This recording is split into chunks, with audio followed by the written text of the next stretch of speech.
الولادة المبكرة ربما تؤدي إلى إصابة المواليد بارتفاع ضغط الدم في مرحلة البلوغ.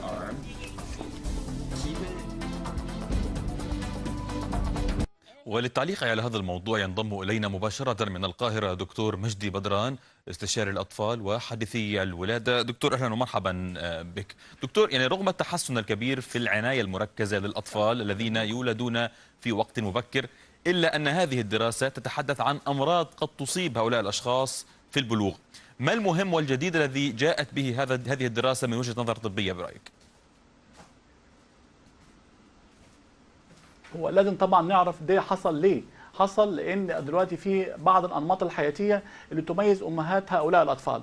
دلوقتي في ارتفاع في عمر الام الحامل، ممكن تتجوز وخري عشان مثلا العنوس، عشان البعض في الغرب خاصه بيبقى رافض الزواج في العمر المبكر، فممكن تتخلف بعد 36. اللي هتخلف بعد 36 سنه واللي هتخلف قبل 16 سنه هتنضم لهذه الفئه. واحد. اتنين، بعد كده زياده وزن الام خاصه خلال الحمل نفسه، مع السمنه عند الام، مع بعض الامراض المزمنه عند الام، ارتفاع ضغط الدم، السكر، امراض الكلى، لو الام بتدخن وده منتشر هناك، لو الام بتشرب اي نوع من السجاير او فيها مخدرات او بتشرب الكحوليات، الحاجات دي كلها بتزود، مع زياده الدهون والكوليسترول عند الام، مع توتر الام وتعرضها للعنف واساءه المعامله. فعلا في علاقه بين توتر الام وكيمياء الغضب وهذه الامراض. مش بس كده، ده كيمياء الغضب بتصل الجنين، وفعلا الجنين ممكن يتولد وعنده كيمياء الغضب عند الولاده، وده يدخله في امراض القلب زي ما انتم شفتوا، ارتفاع ضغط الدم،